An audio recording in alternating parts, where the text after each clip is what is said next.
Hey guys, Harrison I'm back at it once again with a brand new video for you. Welcome to part 8 of our Gran Turismo 6 Let's Play. Last time we finished off, well pretty much finished off the National B section. To be honest, I know I kind of forgot about the coffee break section and a couple of people got really antsy about it. Quite simply, it's not important, so I'm not really going to bother doing that right now. I might do it in a little bit, just to play catch up, but right now I can't be asked. Now, I guess you missed episode 7. Once you get to National A, you unlock the open lobby, more seasonal events, and you also unlock this, the Lunar Exploration tab, which basically gives us the ability to drive on the moon. Yeah, on the moon. Kaz is a hipster, he really is.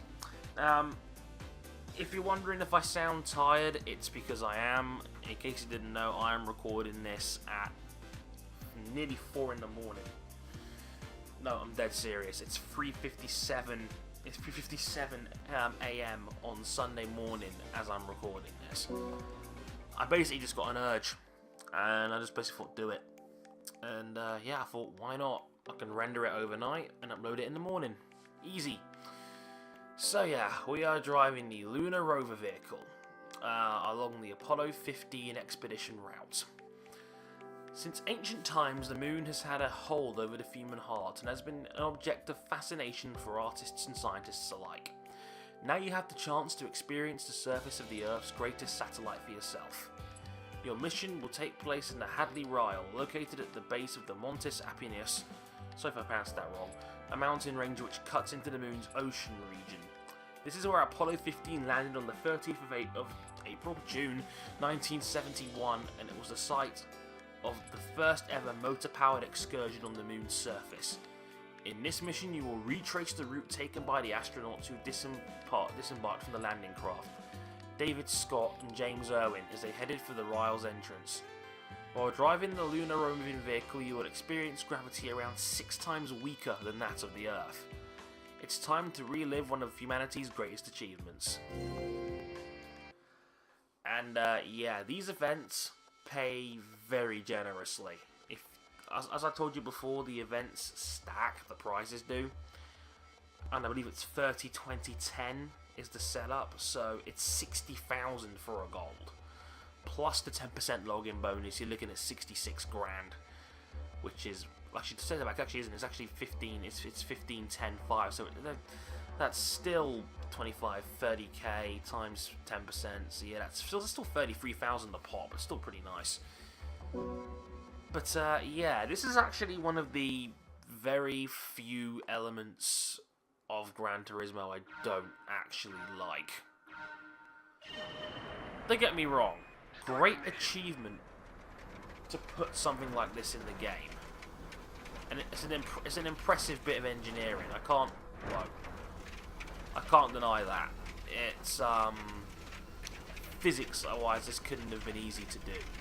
So I can certainly appreciate the technicality of it, like factoring in the change of gravity and how a car's going to handle all this, how this car's going to behave under certain conditions. But if I'm being honest, it's dull. Whoa, was I flipping the damn thing over? That's not. I really don't want to have to do this more than once. Because, like, 3.5 minutes per attempt, it's going to be a long video if I keep this up. But yeah, I mean, don't get me wrong, I said I appreciate the effort and I appreciate the technicality of pulling this off, but it's pretty boring, I'm not going to lie. Especially the third one. The third one where you're knocking over the cones is just irritating. More than really like, oh, this is a really great experience. I'm driving on the moon in a buggy which can drive at 25 miles an hour at best. It's just like, well, why would I really want to do that, you know? It's just Kaz's way of thinking. It's his vision. He likes doing things that, you know, up outside of the box. That's what the franchise really is all about. So from that aspect, it kind of makes some sense. But you know, hill. Ooh. There we go. I know I'm being a bit naughty by taking a bit of a shortcut here, but I don't really care. Ooh, wheel there. But yeah, there's 3 of these in total. I don't think you get anything for getting these all gold. I'm not 100% sure on that one. I must admit, the first time I encountered this in the game, my brother actually did the 3rd one gold for me because I thought, hey, he was dying to have a go, so we wanted to try it, so I just let him. So yeah. Also, oh god, what? Oh, you can't touch those barriers? Oh god. Send me to bed, please. God damn it. Start the mission. Okay, let's try this again, shall we? Friggin' mission, friggin' cars, friggin' Gran Turismo hipsters. Ugh. Okay. Also, yeah, I just want to talk a little bit about Around the Corner last night. If you didn't see it, it was a classic. It really was. It had, you know what? I said it before. I said it on Twitter. Whoa, where am I going here? Yeah, I said it on Twitter and I'll say it here. It was the best episode you've ever... in my opinion, it's my favourite ever episode. Because it just had everything. It had drama, it had controversy, it had humour, it had passion. You know, it had really intelligent points being made throughout the show. It had good banter and just it was a joy to host. It was just there was jokes for everybody. He had a dropout, but Scott Woodwest, you may know him as Rapid Scorpion on Twitter. He chipped in huge. He really did help. He came in pretty much immediately.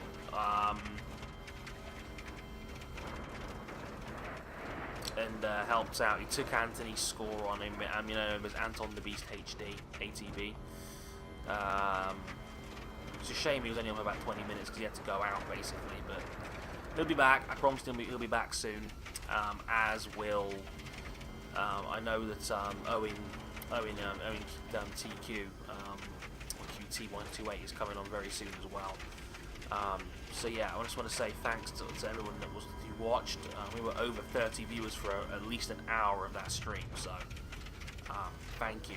It really did mean a lot, and I hope you guys enjoyed it. It's just a shame that as I'm recording this, I still haven't seen the replay go live on YouTube yet. Don't get me wrong, it was a lengthy hangout, but it's taken a lot quicker than this in the past, so I don't know what's going on with YouTube. I really, really hope it isn't lost forever. I really, really hope it isn't. And I'm taking a chance if I get so close to this barrier, but there we go. But yeah, I really hope it fixes itself soon, and I haven't lost that show forever, because I'm going to be really sad if I have lost it and you know I don't get it back. Because you know I can't really record my screen for that long and upload the video file. Would be massive because that podcast went nearly 3 hours. It really did. It was massively long. Oh god, big hill. Right, up and over. Oh god, get down, buggy. Right, yeah, but you know, we'll have to see what happens. Hopefully by the time you're watching this, it's fixed itself. Get up, you son of a bitch. Right. Oh, I've got 10 seconds to get the gold. I don't think I'm going to get it. And to be honest, I don't really care.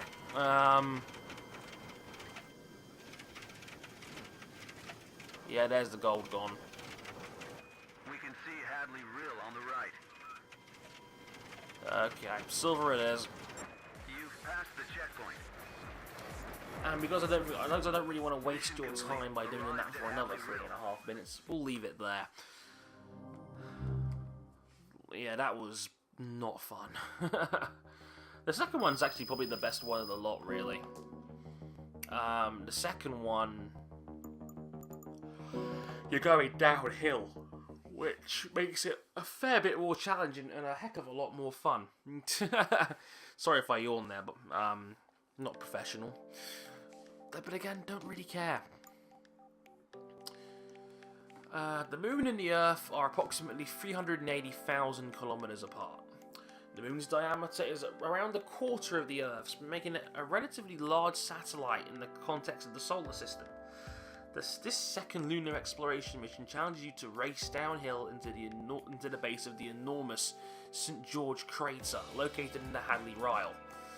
This is the area of the Moon in which the astronauts of Apollo 15 conducted their first EVA extravehicular activities on the 31st of July 1971. On the Earth's surface, the lunar roving vehicle weighs 210 kilos, but on the Moon, its effective weight drops to around 35.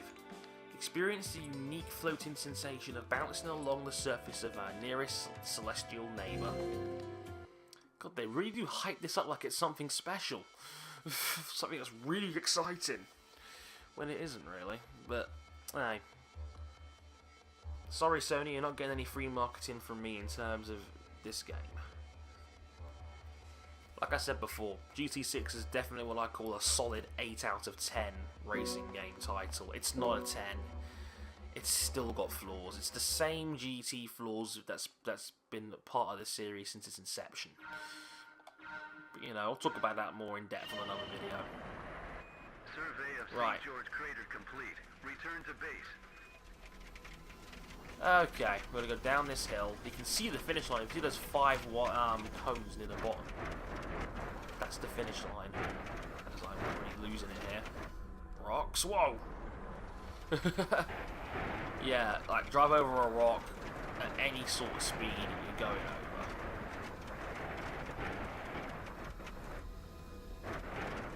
But yeah, 2.5 minutes for this one. This one's definitely the easiest to get gold on as well, I would say. It's a bit hard to control.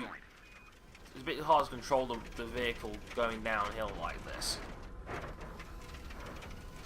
But yeah, like I said, it's only weighing 35 kilos because the Moon's gravity is 6 times lighter. So it's actually more like 35 when you're on the Moon, because it's 210 divided by 6 roughly. So, you know, math and all that.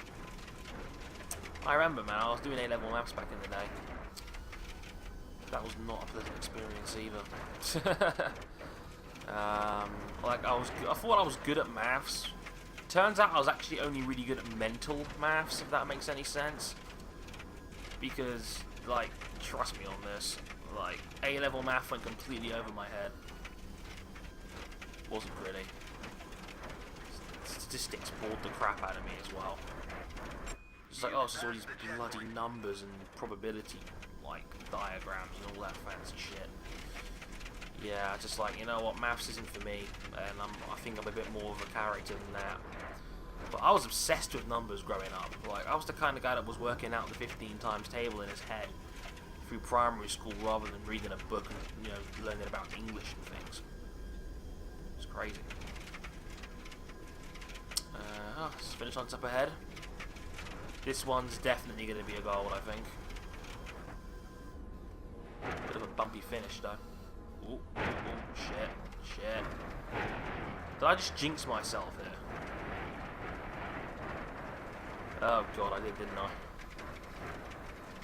6, 7. Oh, I jinxed it again, didn't I? For frig's sake, Dre.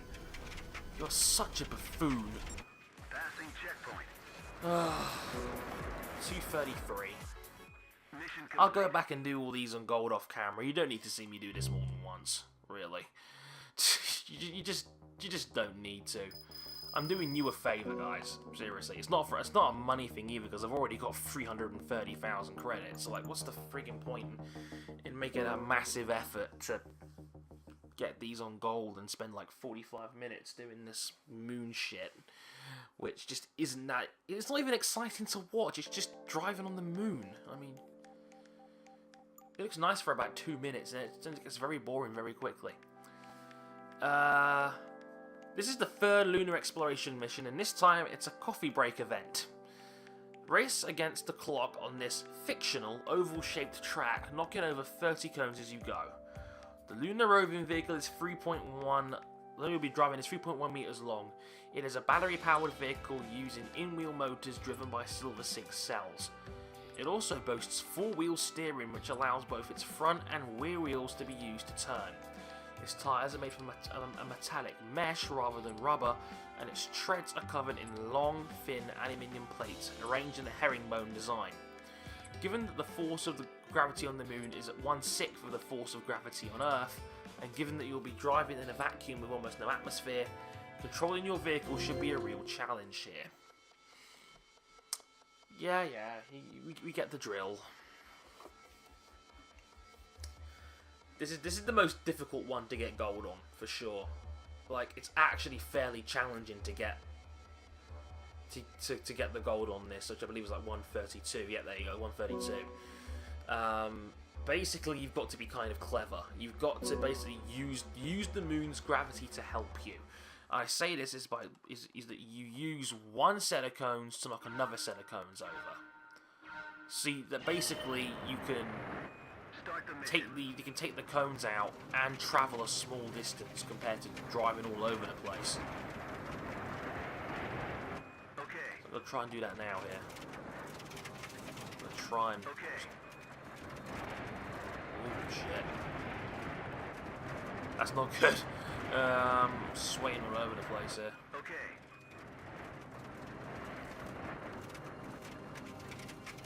Good. Okay. See, what you're hoping is that one of these cones just spins a certain place, a certain way, and you can knock down more than one cone by doing this. Okay.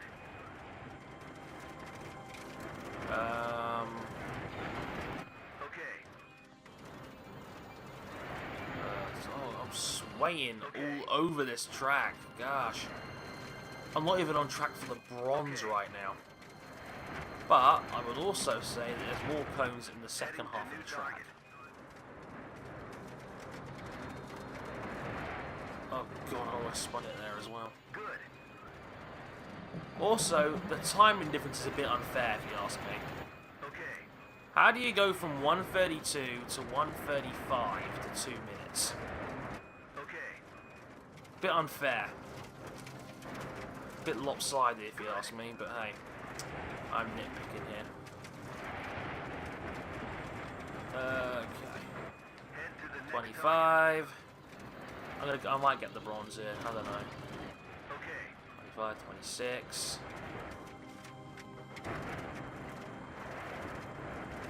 Okay. 27, 28. No, I'm not going to get it, am I? Oh, God. Okay. I am a shit astronaut. 203, no medal. Mission complete. And you know what? I ain't doing that again because screw you. That's why. It's 4:15 in the morning. Screw it if you think I'm recording this twice. My brother nailed this one. I don't know how he did it. Because, like, just the slightest bit of steering one way or the other is going to throw you off course. It's going to make you slide all over the place. It's definitely challenging. I'll say that much. Thank God that's over. Right.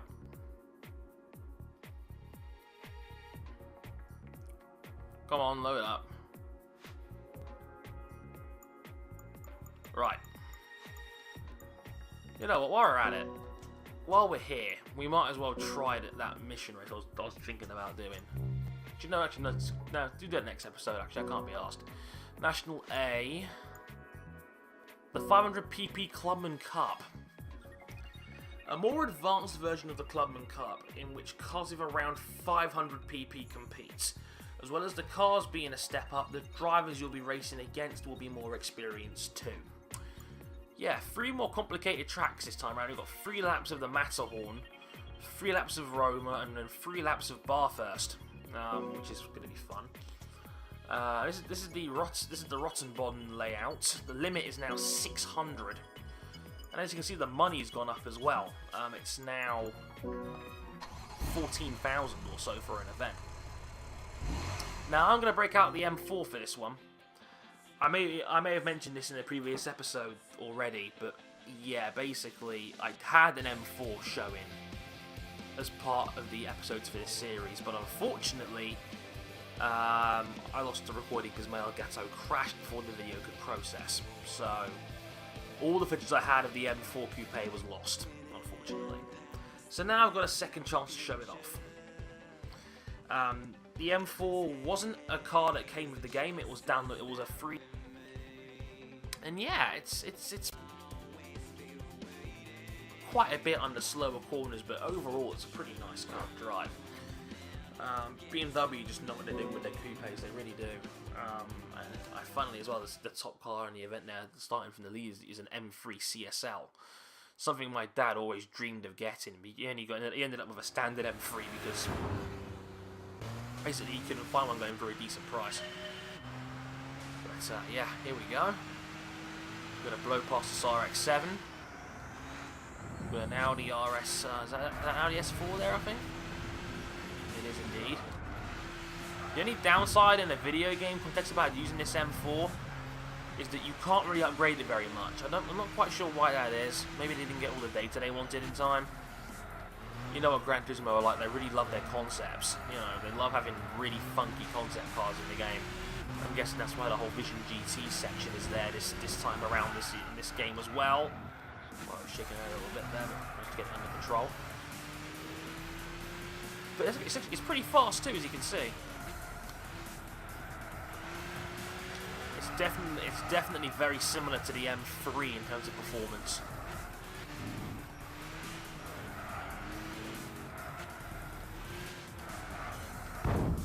Oh, yeah, lost the Corvette. Oh, a little wide there. Got 14 seconds off the lead. This might be a bit of a challenge. Oh. The Matterhorn is definitely one of those more technical layouts. Gran Turismo do this like every year where they slap a really technical course that they've made up in the game just because they're devilish like that. Like, in previous games there was tracks like the Special Stage Route 11 and... oh, God's sake, did it again. Special Stage Route 11 and El Capitan in Gran Turismo 4, which was basically based on a...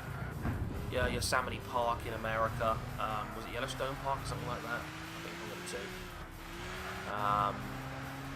But yeah, they do this every year, and this time it's Matterhorn. There's like 5 different layouts to this place as well. How far back are we? 8.9. I made 2 huge errors in that lap, and I still gained like 5 seconds in the second half of this track. Like, why would what I don't get about this game is, like I said here, this is a 500 pp Clubman Cup. Why would you have a 500 pp club, like a pp club event? If it's a 500 pp event, limit the cars to 500. Why would you have a 500 pp event and then make the limit 600? It doesn't make any sense. Silly. I don't see why they did that. It seems like a waste to me. Also, those guys who don't know, I'm a big fan of Oink on YouTube. He does Gran Turismo videos. He's done them for a long time. GT5 and now obviously GT6 as I go a bit wide on the grass there. We're okay. Yep.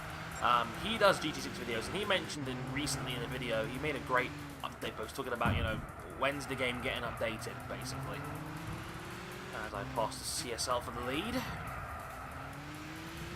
But yeah, he said it himself. He said, like, well, what I don't like about GT6 as well is that the lack of community support. It's really irritating. I don't agree with, for example, I don't agree with everything Turn 10 does with the Forza franchise, but at least they're on Twitter and you can actually talk to them, and they actually are very vocal about their game. Polyphony Digital and Sony don't say shit about Gran Turismo, and if they do, it's very, very infrequently. and it's frustrating because you never, like, you want to know more about the game, and like, when's this update coming out, or when's this update coming out, you know, when are they doing this, and when, you know, I like to be informed of what's coming, because Gran Turismo 6, when it came out, was an unfinished game. Fact.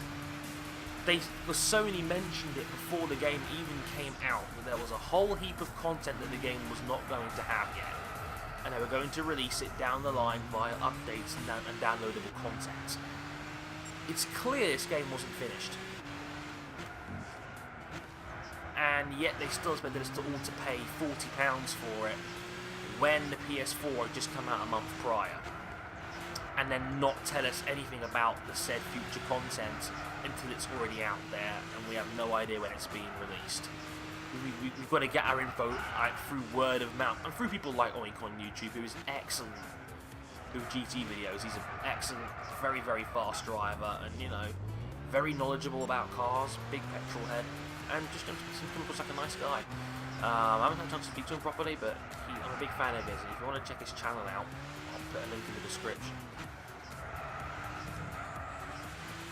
But yeah, like, I'd love to actually get more information about this game, like when's this coming out, and you know, even any sort of time scale would be nice, because I mean, this game hyped a lot, especially for a PS3 game, which is now officially last gen.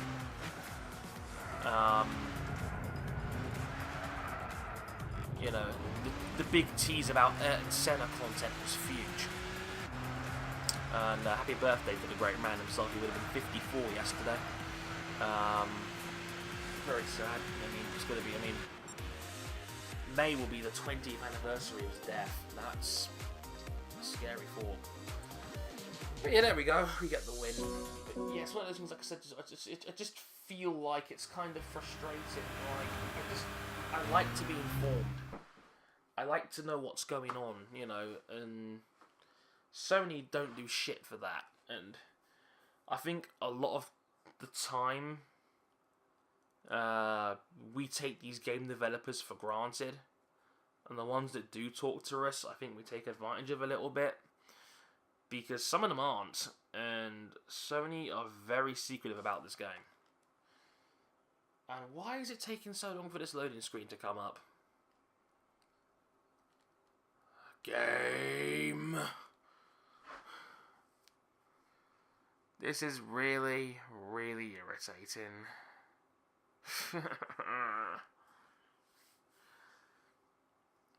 Sony. Why? Why do you mess up so much? It's like the developers heard. They didn't like what was going on about what I was saying about Game of the You know what? Fuck it. Find this game. We're gonna shut it down. Okay, this is showing no signs of fixing itself anytime soon, so I'm probably going to have to reset the console, which probably means I'm going to have to end this episode off here.